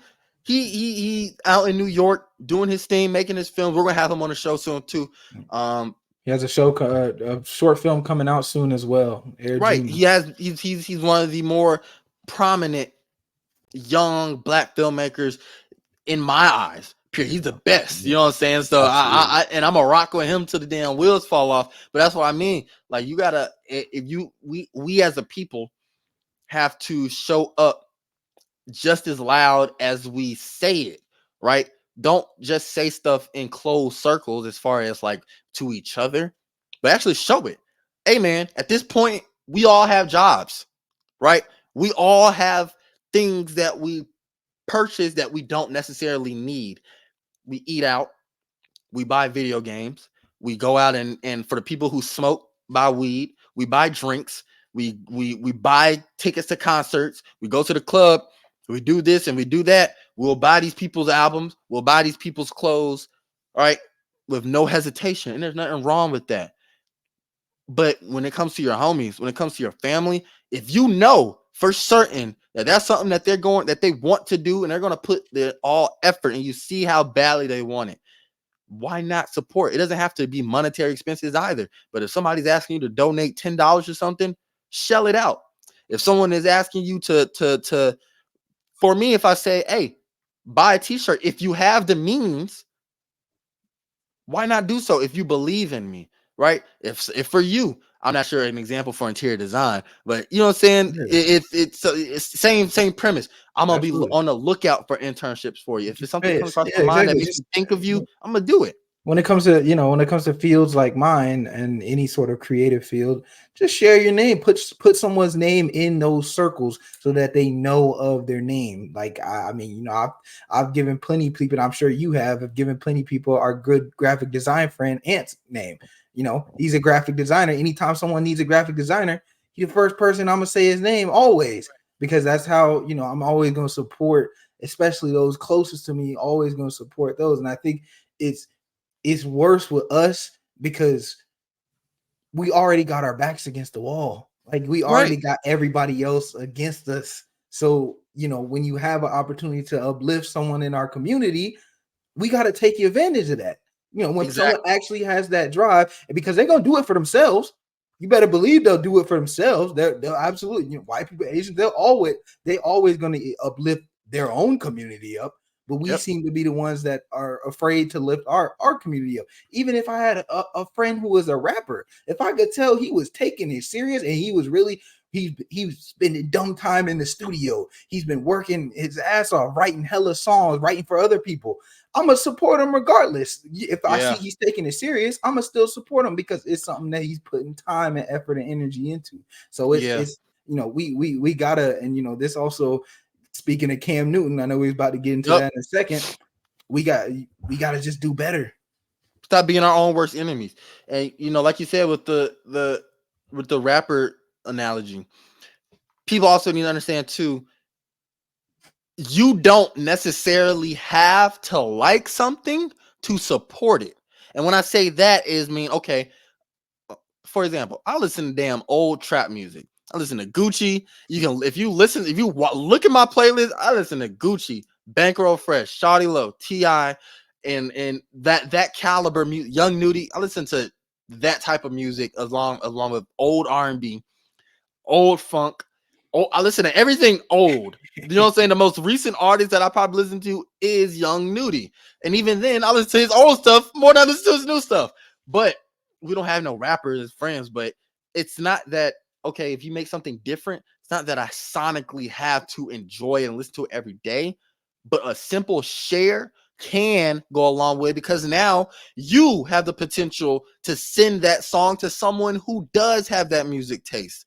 If you buy a shirt from me to support, you don't have to wear it out to a damn function, but wear it to the fight. If you come and watch me fight again, wear it again. If you come and, you know what I'm saying, that's all. You can wear it around the damn house. You can cut it up into a crop top, take the sleeves off, go to sleep in it. I don't give a shit, because after you spend your money on the shirt, it's yours. But it's what counts that matters. You know what I'm saying? Like, that's why I think a lot of people get lost too. You don't have to necessarily like something to support it if that is a vision you see. If you see the vision, If it's someone that you love and you really care for and you want to see succeed, you're going to support them no matter what. Like you, I appreciate you buying these tickets to my fight. But $50 to go to the damn event of fighters that you've never seen, it's right? a $13 fee on top of it. Oh, see, so shit, we're talking about $63 for someone for a full fight card, but you're really only coming to support me, right? So you my mom got a ticket too, and she's only, she's not even. Yeah, she doesn't give a damn about. She doesn't give a damn about fighting. Exactly. My family doesn't care about. Well, my mom rather doesn't care about fighting. Some other my family that's coming from way out of town doesn't really watch fighting either. Some other people I know that don't watch nor like watching people fight are still coming to support. But that's what I mean. Like, you don't have to like something to support it. If you see what somebody's doing, if you know that they're taking it serious, if you know you want to do that, you want to see them do better and they want better for themselves, you will do anything possible to do so. And like you said, white people do it. Asians have done it. The Arabs and the Indians or say they count as Asians as well. But you know what I'm saying? Like the Middle Easterners have done it in America as well. They have catered these communities. They have kept it in the family. They've kept it close. They have these support groups to where, hey, if you fall, I'm able to pick you back up. We need to do that as well, and especially in this city of Atlanta, me being born and raised from, and you spending most of your life here, we can kind of see that it can be very fake and bougie at times, and a lot of people will say that they mess with you. In reality, they don't fuck with you. It's just cool to rock with you. You know what I'm saying? Yeah. Because they can see you going up, but it's not going up as far as like, oh, I want you to do better. It's just more so I'm just on that bandwagon, or it's more so I can see. Let me see what you can do for me. And also, don't be one of those people. You can always support. You don't have to be one of the first people to support. Even if you're late to the party, you still made it to the party. But don't act like you one of the people that was there from the jump and you expect some sort of retribution because you was there. You weren't there, man. If you wasn't there, just keep it honest. We still gonna love you as a supporter. If you're not one of the first 5 Hear Me Roar listeners, it's cool. Just don't act like you were. Don't Don't front. Don't put on no facade. Ain't nothing wrong with being late to the party. Like, nothing wrong being late to the party. I'm trying to think of an example, but I'm reading a book right now. Better late than never, man. Yeah, better late than never. I'm reading a book right now about the rise of Stephen Curry and it was written by Marcus Thompson. Marcus Thompson. Long time a journalist for covering the Warriors, covered the Warriors for a very long time. He wrote a book on Curry. It came out in 2017. I'm reading it right now. And he was detailing how the Warriors were irrelevant for most of their lifespan. You know what I'm saying? After Rick Barry in the 70s, the Warriors were goddamn obsolete from the face of the NBA. Yeah, until run TMC. And then after that, it was kind of... and even then, it was like, that was the time. But after that, it was Chris Webber, Baron Davis, Monte Ellis, but they were always irrelevant. They didn't make the playoffs often. When they did make the playoffs, they would get bounced in the first round. They're not making no deep playoff runs. They were losing majority of their seasons. They would get rid of these guys too. They traded away Chris Webber, for example. And it wasn't until Curry came in and was the change of that changed that franchise around. And kind of relating to that example that you said with the support, the fans that really supported the Warriors when they were irrelevant, those, you know what I'm saying, those are the true fans. And I know that there's a whole lot they're one of the biggest fan bases now, one of the most valued teams in the world right now. Like second in North American sports. But let's be real though. A lot of y'all came late to the party, and understandably so. The Warriors were fucking irrelevant. I'm doing this with the Falcons right now, and it sucks. It sucks. But when we finally get over that hump, you know what I'm saying? I can say I've been through this team through all the ups and downs, right? Absolutely. That's one of the biggest. I'm glad you brought that. That's one of the biggest gripes. Don't act like you were a day one when you know your ass wasn't. You know you wasn't. But yeah, and then, you know what I'm saying, like, it's perfect to talk about Cam Newton right now.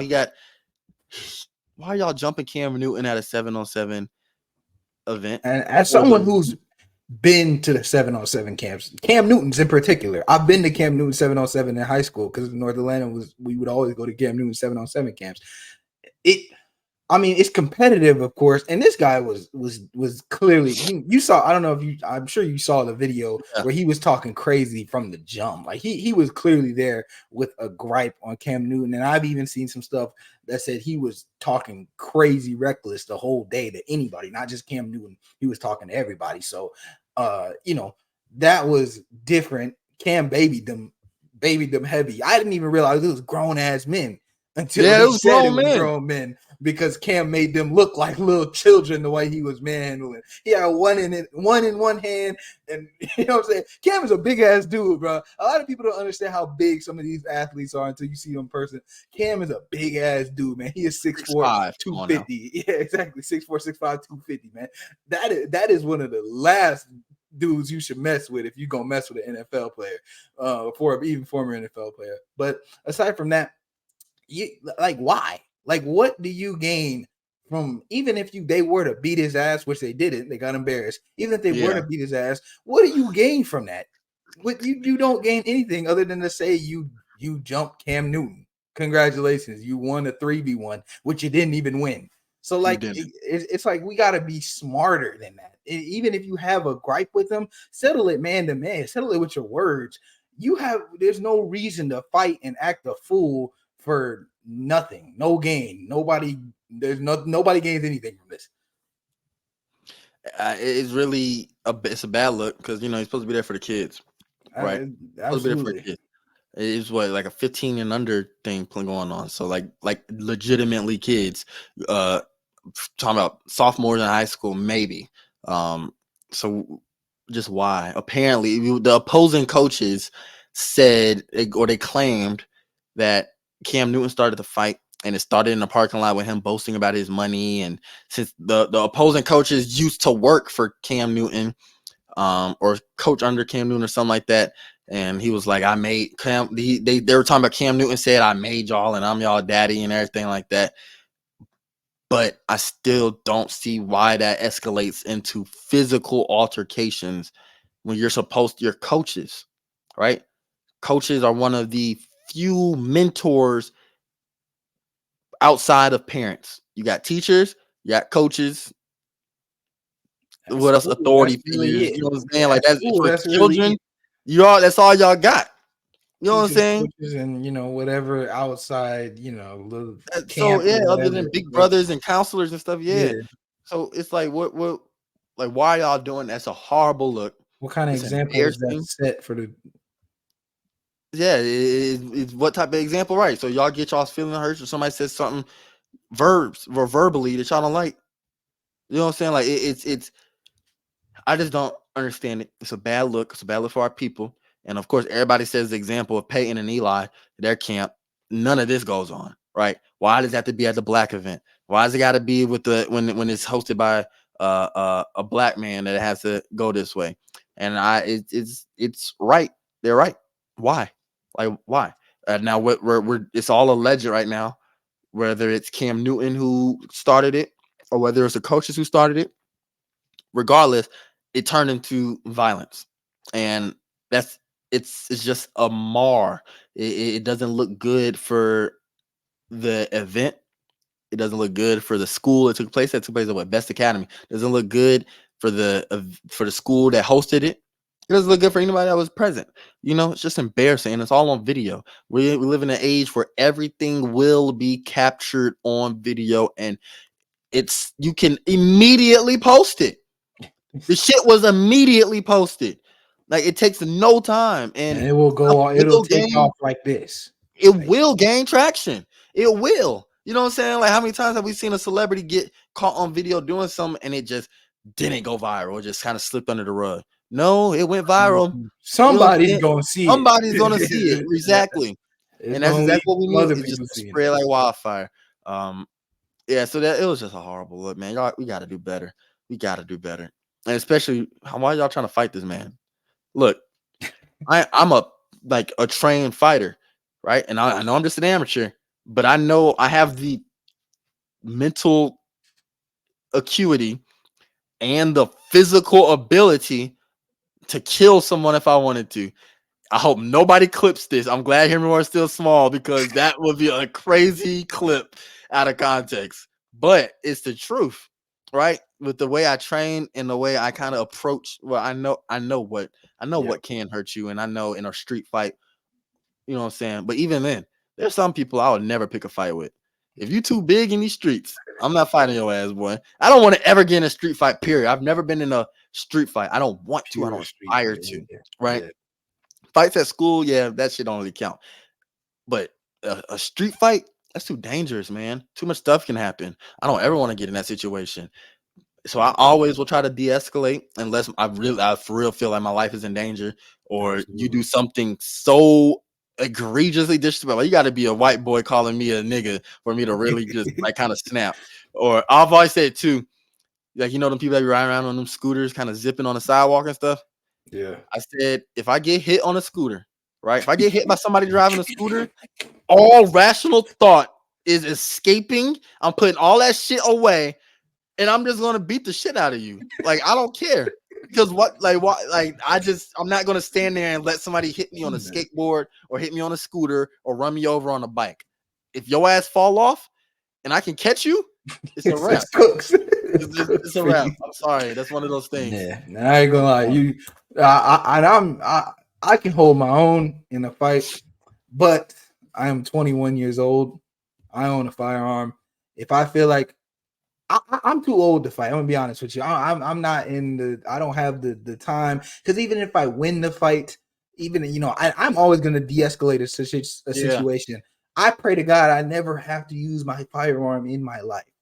But if it comes down to it, I don't want to go through whatever. I might get a welt. Even if I win the fight, I might get a welt on my face. I might get a cut on my face. Man, that shit hurts. Exactly. I don't want to deal with all of that, man. I'm gonna tell you the DS. I'm gonna use my words. But if you swing, I can't guarantee what happens to you after that. I can't guarantee your safety. Hell no. So hey, man, look, if we got to get better at using our words, and we got to get better at conflict resolution. So many people lack, and a lot of this comes from childhood and things of that sort, but so many people lack regular conflict resolution skills. Everything has to go to a 10 off rip, and it just doesn't have to be that way. What we call them folks? Crash dummies. Yeah, raising the crash outs. You calling crash outs where it's like, hey, your first go-to reaction is, you know what I'm saying? Like, you feel like you're a caged dog, right? Like, and it's one of those things where, like you said, it has much to do with, especially speaking from a Black perspective, about, we're going to just keep it real. It's been about Black people in this context because we live in a city where it is the most populated, like, as far as Black people, concentration of Black people in America. Yeah. So we generational trauma, childhood, the stuff that can deeply affect you as a kid in a way that you handle situations, whether it's poverty or abuse or violence, anything of that sort, lack of parental figures, role models, future, say education, all that. I get it. I understand. Right. And I sympathize with those individuals. And that's why I always look to be nice to people. I always look to either mind my business or make conversation with you. I'm the first to apologize. If I did something to piss you off, I don't care if my bag accidentally swings and hits you. I'm gonna apologize because I don't know what the hell what's going on with you, and I don't want to find out. Right? I'm like a snake. You mess with a snake, you know what I'm saying? Like a snake ain't gonna goddamn attack you for no reason, right? You gotta be poking the snake. You gotta be messing with it. You gotta be toying with it. Cause I'm gonna bite first. Believe me, I ain't never gonna be in no fight where I let you swing first. Nah, buddy. I'm gonna be the first motherfucker to hit your ass. I ain't gonna play with you. I ain't doing none of that. And I fight dirty too. In the streets, I'm not doing no technique, no Muay Thai, no nothing. I'm going straight for that damn eyes, your throat, your nuts. I'm going for anything that will physically put you out in one strike. I ain't doing none of that fight. I'm not gonna break my hand and not be able to fight and actually possibly make money because I want to deal with you in these streets. But yeah, you're right, man. People gotta learn how to just be just, bro. Okay, you say sorry. Just say sorry. Somebody cut you off in traffic. It happens to me all the time. I feel that burst of Start like feeling anger, that like that yeah, I red feel bar it. filling up. Yeah, and I feel it. And it's like, bro, this like, and it really just comes from like I don't know what I would call it, but it's like I feel tried. I feel Oh yeah, cheated. absolutely. Driving, I'm Yeah, with you on that one. Driving, it feels personal. yeah. It's not personal, but driving can Exactly. definitely feel personal. It's like, why the hell did he cut me off out of all these people? He cuts me off and almost get in an accident with me, or he's over here honking his horn at me. Like just, and there's certain times where it's like, bro, you just gotta think rationally. A lot of people lack this, but rational thought. Just rationally think about this. What good would come from you getting out of your car and pointing a gun at him because he honks his horn at you? What good will come from me swinging at this man at the bar because he steps on my shoes? And I go so far as to, if I know I'm finna go out to the bar, if I know I'm finna go out to a crowded venue, I'm not gonna wear shit that I would get upset about if it gets stepped on. You know what I'm Spilled saying? on or something. Yeah. Right. Like Now, you gotta think you and I forward. Think both forward. know situations can be a little Yeah. bit different. No, Yeah, not that. Now there are certain we don't situations. have to Yeah. speak on that I situation, know. but you and I I know. both know Yeah. it could get a little different. No, But that's for some the most, bullshit. Though. yeah, That's some where that's one of the situations I talked about earlier where it's like, nah, there is no explaining that, bro. You gotta get your drunk ass up on out of here, bro. yeah. But yeah, But something like someone bumping into you, bumping your arm a little bit, that's not something to risk your future over. exactly. And if he doesn't say sorry, you know what I'm saying? Now you could tell if something's intentional. Something's intentional. But if it's like if And I you don't know mean it's just like, go bro, for anything. Now we're yeah. not saying that you got to just walk around Exactly. We're scared. breaking that very clear. You need to have boundaries. You need to set your limits. Like you said, be a snake. And when I say be a snake, don't take it in that way. But what's a better word? Don't corner a dog. You know what I'm saying? Because when you corner a dog and the dog clearly doesn't want to be bothered, the dog is clearly stressed, and if you corner him and he has nowhere to go, he's gonna bite your ass, right? So don't be the aggressor in situation, bro. Just relax, calm down, find a better outlet. My outlet is I never had anger issues, but I have hella outlets. Yeah, I I go to the gym. go I to the weight gym, lift, man. I If fight, I gotta, I write. You know what I'm saying? Like I'll go listen, I'll go walk. I'll walk and talk to myself. You know what I'm saying? Like there's certain things where it's like you can just do certain you can vent to go win yourself. the You can shower vent argument. exactly. You know what I'm saying? Because the best person that understands you is you, even if what you're saying is bullshit. You might feel that solace from talking, just finally having known someone to understand where you're coming from, whatever it may be. But don't be no crash out, man. Don't go fighting people at no 7-on-7 event. Like you gotta have personal control. You gotta know that this is a situation that we need to resolve, but this isn't the right place to do it.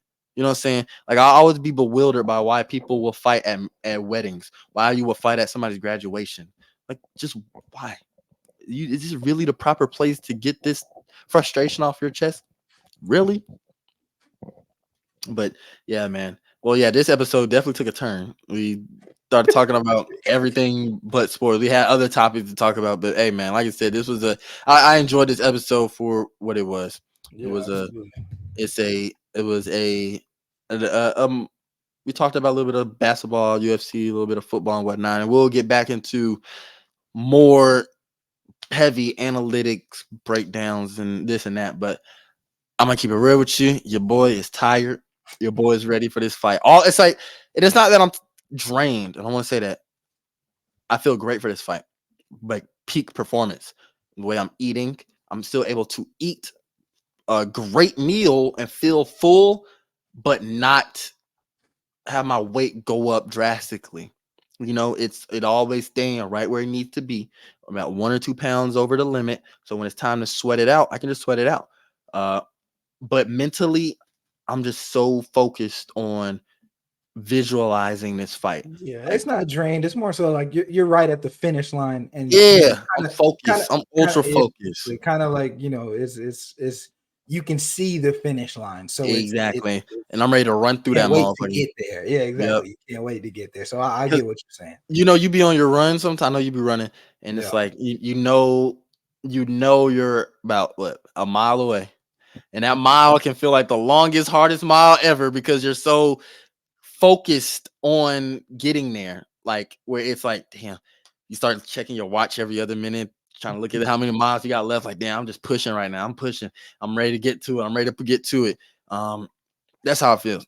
The whole first, you might have ran 5 miles straight and you just zoned out and you were just going. You know what I'm saying? Like everything's flowing. You don't think about nothing. Then we get to the last mile. That's when everything you start to focus a little too much on the finish line, and it kind of can stray you off. That's how I am with this fight right now. I'm so focused on the fight and visualizing how it's going to go, and doing everything possible to make sure I'm at my peak performance, physically, health wise, and mentally. That even school, and that school hasn't taken a drop off. Hear Me Roar hasn't taken a drop off because we're here. Last week I was sick, but it's like those are kind of taking a back seat just for a little bit, Social life is sick, Social life, that's right? Yeah, like I haven't been big. hanging out. I haven't been damn talking much to people. Man, I haven't even been dressing. You know what I'm saying? Y'all know me pretty tone. I always be putting that shit on. Hey, when I be going to school now, bro, I'm in sweats, a Sweats. hoodie, a beanie, hood on, AirPods in, and I'm going, bro. I'm just incognito. I'm moving like a ghost out there, which is my favorite way to move about. But yeah, man, we almost there. We almost at this finish line. So with that being said, man, anything you want to leave our audience off with? No, man, we address pretty much, I'm glad we were able to, and not every episode is going to be heavy, deep analytical talk. It's healthy to get our everything doesn't have to be pure sports. It still can relate to sports, but it doesn't have to be purely sports. So I'm glad we're able to switch it up a little bit in this episode, get a little something else going. Me too. And we can do more of this, of course, like this conversation about whatever that's going on in the news or whatever that's on my mind, whatever's on your mind. Just shit, man. This is a foster Hear Me Roar more than just sports. It's a sports podcast, a sports show rather. But Hear Me Roar can apply to just regular old whatever's going on. Yeah, hear us roar. Hear us talk about it. You know what I'm saying? What's y'all opinion on the Cam Newton situation? What's y'all opinion on support? Like, I'm sure everybody has a story where they receive fake support. I'm sure everybody has a story where they supported their people more than people supported them. You know what I'm saying? Like it wasn't reciprocal. That's always something too.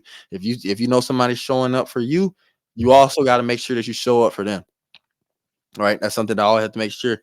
Like I got people that have been going to my fights consistently, well, other teammates that have gone to my fights consistently. So at the very least, I'm gonna show up for them when it's time for them to fight. If you help me for my fight camp, when it's time for you to fight, guess what? Guess who's going to be right there, still here to help? I don't care what type of condition I'm in, whether physically. If I'm overweight, underweight, sick, or whatever, if I know you're getting close to your fight and you need some work from me, guess what? I'm going to be there for you to help because you have done the same to me. That's just how it needs to be. But yeah, we can have more discussions like this along with sports. Everything, you know what I'm saying? That's what we're here to do. We'll be back here on Thursday after I make a weight.